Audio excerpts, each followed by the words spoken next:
கோவை அருகே டாஸ்மாக் கடையை சேதப்படுத்திய காட்டு யானையிடம் இருந்து பணியாளர் டேபிளுக்கு அடியில் பதுங்கி உயிர் தப்பினார்.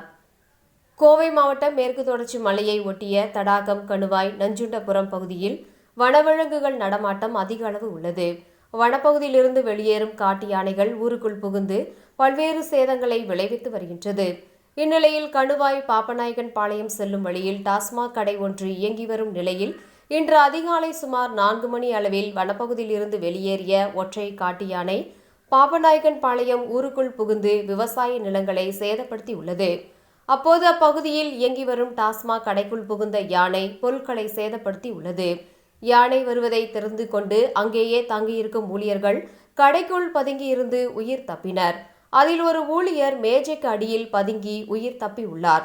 தற்போது அதன் சிசிடிவி காட்சிகள் வெளியாகியுள்ளது. கோடை காலம் துவங்கியுள்ள நிலையில் இனி அடிக்கடி வனவிலங்குகள் நீர் தேடி ஊருக்குள் வரும் என்பதால் வனத்துறையினர் ரோந்து பணிகளை தீவிரப்படுத்த வேண்டும் என்று அப்பகுதி மக்கள் கோரிக்கை விடுத்துள்ளனர்.